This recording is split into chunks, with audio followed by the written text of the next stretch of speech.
Russian hysteria infects Washington Post again. False story about hacking the U.S. election kit. This has been driving me crazy. Everyone's pointing their fingers, yelling, Russian hacker this, Russian hacker that. And I actually think the deeper reason is their security sucks. And blaming the Russians for your sucky security seems like a better scapegoat than you're an idiot.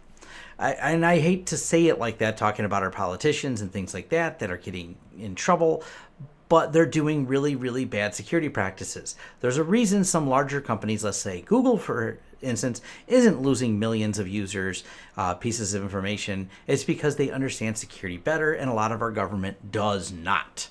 Very much so, and we're going to point that out here in the next few. Now, granted, Glenn Greenwald, may know him, may have heard of the guy. He's represented WikiLeaks, he's represented Snowden. We've had a lot of information pass through his hands, and yes, he does have an axe to grind.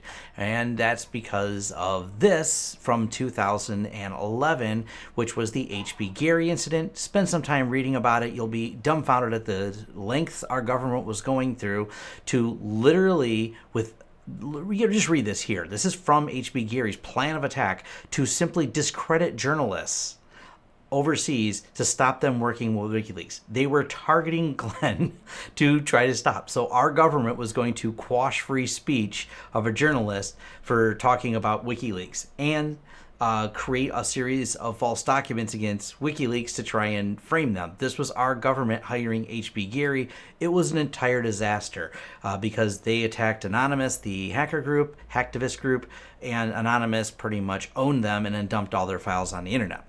So that being said, let's talk about this electric kid thing. We'll start from here. So you can actually read all this, propaganda. It's a top news story today, just before the new year, that Russians hacked it. But let's go to the source of where this information came from. Burlington Vermont's Electrica. This is Jim Acosta, a CNN White House correspondent. Surely he's got some journalist integrity because he must have read the link. He posted the link, and the link brings us over to the Burlington Electric kit. Let's read this clearly. This is the place that claims to be hacked 17 hours ago. The story is breaking all over the place right now, right? Last night, utilities were alerted by the Department of Homeland Security of a malware code used in Grizzly Step. The name of the DHS has applied to a Russian campaign linked to the recent hacks. We acted quickly, scanned all computers in our system malware signature. We detected a malware signature in a single Burlington Electric Department laptop not connected to the organization's grid system. We took immediate action to isolate the laptop and alerted federal officials, blah, blah, blah. Please note, not connected. That's a very important part. They have a lot of employees. They have a lot of systems. This one wasn't connected to the network, therefore not really a big deal. And also, blaming the Russians for everything. I have Russian malware on computers that come in my office. That's kind of like saying, oh, you're probably using a Chinese computer. Yeah, stuff's made in China. And you know what's made in Russia? Not computers, but malware. That's actually the big thing Russia exports. Not a lot of our stuff going to Russia. They export malware. Why? It's not illegal there. Stealing money from U.S. people, which is the majority of what the malware does, steals credit cards and takes money. Not illegal in Russia. Or maybe not illegal but not enforced because it's a one-way street. They take money out of Americans' pockets by defrauding them through these different malware scams, and then they carry the money over to Russia. And when was the last time you bought anything else from Russia? That's where the bad guys hang out because it's legal there. It's Russia and some of the neighboring states there. So let's go to the DNC and just break down some of the stupidity that goes on in here. And I love the picture they got right here. That face says it all. How Podesta got hacked and how not to let it happen to you. Yes, it's not hard not to let it happen to you. You can read all the details here, and I'm going to link all these links in here on Vox, and they break down in detail how not to let it happen to you. Let's just go right to the source here. That's his password. Yep. He has password, and he swapped the O for a 0 and the A for an @ symbol. And he got scammed. That's it. They sent him an email. It turns out that he used that same password on lots of places too. So here's the guy who is working at the highest levels of government, not using two-factor authentication, not using the most basic security practices, has a super simple password. You guys are running around claiming around Russia. All these websites, oh my gosh, the bad guys, the Russian hackers, they're so clever. They guessed that he put password as his password and then used it for everything. That face, spot on. So then we have more of these details about the scandal of the DNC.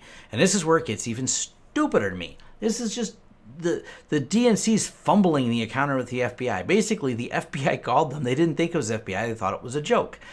And so the FBI's low-key approach meant Russian hackers could roam freely through the committee's network for 7 months before the top DNC officials were alerted to the attack and hired cyber experts. Let's take a moment to think about this. You are running for president. You didn't have experts setting up your IT network. Blame the Russians. Because saying that in a congressional meeting makes you sound kind of dumb, that you didn't hire good people. You didn't have two-factor authentication. You didn't have basic security that I have in place, and you were running for president of the United States. Okay, this is just... So even look at the sent them a spoofed email. There was something sent back and forth, and they basically goofed it and said, oh, I guess you can open an email, and that's a whole breakdown here on the New York Times. It's ridiculous. Then we go a step further. Oops. DNC continued to email passwords after they knew they had been hacked. This is one of the things, and I covered this on my podcast because this was absolutely hysterical to me, that they just, at every level, they failed at security. At the most basic level. They knew they had a hacker. They sent group emails to the group to change the password and let everybody know what the new password is. When you have a hacker inside your organization, he probably has an email address on the group list, or has someone on the group list has their account access. And they did. So they kept changing the password thinking that will fix their security, when instead they were just emailing out the new password to the hacker, who go, oh no, I can't get in. Oh, here comes that group email. I got in again. I mean, just, they failed at every level. So people think there's it's this big cyber criminal. What are we going to do? The government needs to save us from these people. They need to be saved from themselves. You were emailing passwords after you knew you'd been hacked. That's because these people don't understand technology. That is the problem. They're not taking the most basic. They look at technology as an inconvenience. They will do the minimum necessary to get it working, but not any further. They're like, look, we got to spend money anywhere else but technology, because that's just it's just nothing, right? It may have lost you to presidency, though. So let's talk about our government that you want to save us from this. Government do what? You want Obama to do something about it? Good. Ask him to figure out how we can fix all the problems the government has. Hacking in the government exposed 21.5 million people. They lost the records to 21.5 million people. They had social security numbers, fingerprints, basically all the government employees, all the federal employees. Just a giant disaster, and this database is now for sale. So not only do they have your social security, date of birth, lots of personal information, they also have a copy of your fingerprints. They can print out. That's how big the database breach our government, who you are asking to protect us from these hackers, did, because they are not doing proper security. They failed their own internal audits for security, so it was just a matter of time before the system got cracked. And of course it did. Then this was this is from a little while ago, but that had other implications, because let's talk about the CIA will protect us, right? Oh no. He's got an AOL account. Here's the CIA director getting his account owned. So this is CIA director John Brennan. A hacker claims to have broken an AOL account, which we know he had his AOL account broken. Between getting information from the SF-86 applications, which were from this hack, he had the personal information guy, because yes, even a CIA director fills out a form that goes into the OPM database that was stolen because the government didn't secure it properly. So now it allowed hackers, and this information's been around for a while, to have more information to call Verizon and get his cell phone number reset so they could then do a password reset on this. So this is what drives me nuts. If you go to Google right now, I can just pop up the Google News, and it's going to be just filled with Russian hacker this or Russian hacker that. And they're all upset about this.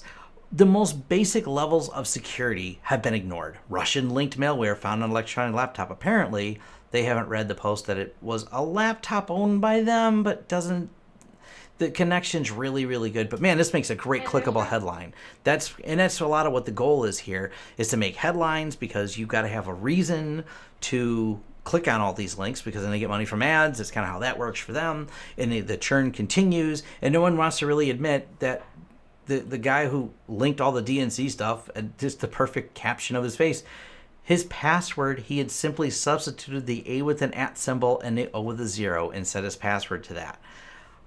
It doesn't take a criminal organization. I mean, a kid could probably guess his password.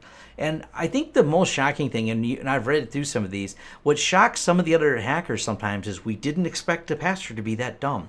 And not only is it that dumb, they find out that his password worked everywhere. So they go log into other systems because people tend to use the same passwords everywhere. I have an entire video telling people not to do this and talking about software that's been around for years that'll, manage passwords for you. And here are the people at the top of the government completely not using any of that type of software. It's a giant disaster. It's a mess. It's a shame. And it's kind of embarrassing for someone. Because I work in tech, I understand this better. And I know not everyone is going to be super tech savvy, but if you're running the government, your top officials in the government, please get a password manager, use two-factor authentication. Oh, and journalists, please give us a little bit of integrity. Like right here, I'm at the source of the Burlington Electric Department where they say not connected to the grid laptop. Look, laptops get infected with malware. Russia's the #1 place for malware. If it gets infected, statistical probability, it's got Russian malware on it. That's how malware works. I know, we fix malware. That's where they're working. So to sum all this up, I have all my notes that I'll leave in there, and it's just security in 2016 and coming into 2017. I don't hold a lot of hope that it's going to be better, but please just don't blame it all on the Russians. Change your password from password. Use two-factor authentication. Use common sense so this stuff doesn't happen. It's a little bit less embarrassing, and hopefully we're going to get a little bit smarter. I'm crossing my fingers. I'm an optimist, a diehard optimist after reading this, I guess. But yep, that's my thoughts on Russian hysteria, and quit blaming the Russians on your bad security. Just get better at security. Spend a little bit of money on infrastructure, IT, and understanding that your life will be better. Thank you. Oh, if you like the content here or me ranting, like and subscribe.